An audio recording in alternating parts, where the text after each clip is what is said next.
O bebê precisa arrotar após a mamada? Essa é uma dúvida que muitas mães têm e vamos falar um pouquinho sobre isso. Vem comigo para mais um vídeo. Olá, meu nome é Bruna Ramos, eu sou consultora de amamentação, criadora do Instagram O Bebê Chegou, e aqui a gente fala sobre maternidade. Tudo para vocês terem uma maternidade mais leve e mais tranquila. E vem comigo para mais um vídeo então. Então vamos falar sobre o arroto, gente, né? Muitas mães falam, Bruna, meu bebê não arrota após a mamada, mas ele precisa arrotar. Gente, a verdade é que nem todo bebê precisa ou vai arrotar. Nossa, Bruna, mas como assim? Explica um pouco melhor isso, né? A gente sempre ouviu falar que o bebê tem que arrotar, o bebê não arrota. Então vamos lá. Então é assim, nem todo bebê precisa arrotar, gente. Não precisa. Mas quais bebês precisam? Então vamos ver um pouquinho sobre que bebês precisam arrotar. Tá, você falou que nem todo bebê precisa arrotar, mas como saber se meu bebê precisa ou não? Então vamos falar um pouquinho sobre bebês que precisam arrotar, tá bom? Então vamos pensar o seguinte. Um bebê que mama mamadeira precisa sempre arrotar, tá, gente? Por quê? Porque mamadeira, normalmente ele engole muito mais ar. Isso é normal, tá? Então, um bebê que mama mamadeira, por algum motivo, precisa arrotar. Precisa ser colocado para arrotar, né? Se ele vai arrotar ou não, esqueça, mas você precisa colocar para arrotar. Um bebê que regurgita muito, mas não por causa do arroto em si, mas sim porque você deixar o bebê mais vertical após ele mamar, ajuda a evitar voltar o leite, né? Então tem vídeo de refluxo aqui no canal, eu vou deixar aqui pra vocês, tá bom? Pra vocês poderem assistir. Mas assim, você tem que deixar ele em pezinho, mas pra evitar voltar o leite. Mas não pelo arroto em si, porque esse bebê não necessariamente vai arrotar também, tá bom? Um bebê que briga muito pra mamar.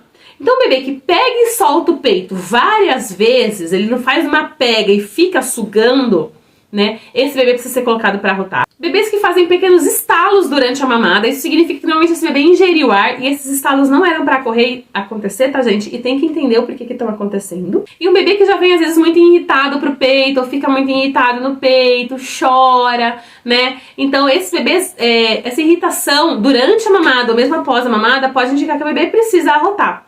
Então, por exemplo, você tá dando mamar, o bebê começou a brigar, começou a ficar irritado, tenta pôr ele pra arrotar no meio da mamada pra ver se não ajuda. Porque às vezes você pode simplesmente resolver o problema dele, porque ele tava precisando arrotar, aí ele arrota e volta a mamar tranquilo. E que bebê que não precisa arrotar?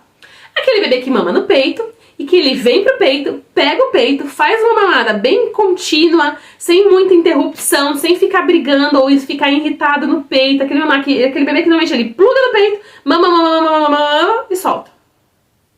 Esse bebê, em geral, não precisa arrotar. Ele nem vai arrotar. Você vai poder pôr, se põe, você fica lá com ele. Arrota, vai, arrota. Ai, meu Deus, ele não arrota. E ele não vai arrotar mesmo, porque não tem ar ali pra ele arrotar.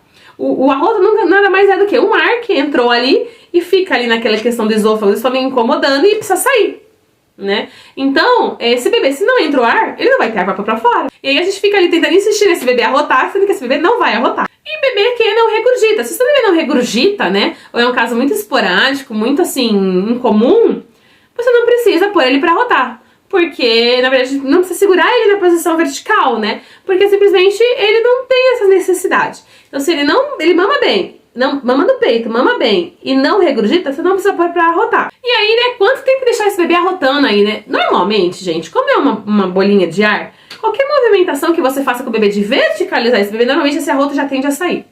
Mas tem bebês que demoram um pouquinho mais. Então se você, logo que colocou, já ouviu o arroto, ótimo, não precisa mais ficar esperando.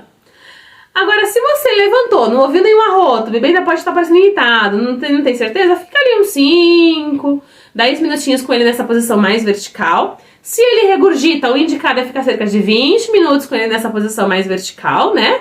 Pra depois você deitar esse bebê. Tá bom? Até quando fazer isso? Até que idade do bebê? Gente, isso vai muito de cada bebê. Então tem bebês que nos primeiros meses precisam, lá com 3, 4 meses já não precisam mais, às vezes até antes, só nas primeiras semanas de vida. Tem bebês que precisam por mais tempo, então isso você vai ter que observar o seu bebê. Ah, e antes de continuar, se inscreve no canal, deixa sua curtida e ativa o sininho das notificações pra você receber uma notificação quando eu postar um novo vídeo, tá bom? Até porque, gente, a gente tem que pensar assim, se você fica colocando esse bebê pra arrotar sem ele ter necessidade, né, você tá acordando, às vezes esse bebê até dá uma despertada, né, porque tem muitos bebês que a hora que você mexe muito pra posição vertical, ele dá uma acordada. Então a gente tem que entender assim, se o nosso bebê realmente precisa arrotar ou não. Ah não, ele regurgita ou ele não tem essa necessidade de arrotar e ele demora uns 5 minutos, aí você coloca. Porque senão pode gerar, às vezes, até um despertar do seu bebê desnecessário, tá? Então você realmente precisa avaliar o seu bebê. Ah, Bruna, mas e se eu não colocar pra arrotar, colocar ele deitado e ele precisar arrotar? Tudo bem, gente, ele vai reclamar. Se o seu bebê precisar arrotar, não tiver arrotado e você colocar ele deitado e ele precisar arrotar, algum momento ele vai começar a reclamar. E provavelmente a hora que você pegar ele vai arrotar. Ou, até se tiver alguma coisa incomodando de refluxo, alguma coisa, ele vai regurgitar, né? Alguns bebês até regurgitam deitado, mas aí é questão de regurgitar do vídeo de refluxo que eu falei, né? Mas normalmente assim, se o bebê precisar arrotar, ele vai reclamar, tá, gente? Não vai causar algum mal, alguma coisa assim, no seguinte sentido, o bebê não arrotar, entendeu? Então observe o seu bebê, veja se ele realmente tem essa necessidade de arrotar ou não, tá? Porque muitos bebês não têm. Então, desses parâmetros que eu falei, né? Então, se o bebê precisa ou não arrotar, né? Pra você poder decidir se vai ficar pondo ele pra arrotar ou não. Porque às vezes o seu bebê tá lá dormindo tranquilo, alguém fala, não, tem que pôr pra arrotar. Você põe o bebê, acorda e começa todo o processo de novo. Tá bom? Então realmente avalie se o bebê precisa. Se ele não precisa, deixa ele dormindo tranquilinho, né? Põe ele deitadinho, ou pode ficar até no seu colo. E se ele precisar arrotar, ele vai reclamar e te avisar, tá bom? Espero que vocês tenham curtido o vídeo. Conta pra mim aqui, o seu bebê arrotava, não arrotava, como é que você fazia, né? Porque às vezes até você tem várias formas de pôr o bebê pra arrotar, então tem mães que põem o bebê aqui, tem mães que põem o bebê sentadinho no colo e até dão uma balançadinha assim. Então conta como você também colocava o seu bebê pra arrotar, né? Porque às vezes pode ser que você faça de uma forma que seja legal e diferente e ajude outra mãe que tá tendo dificuldade do bebê arrotar, por exemplo, se põe ele aqui no ombro, tá bom? E até o próximo vídeo.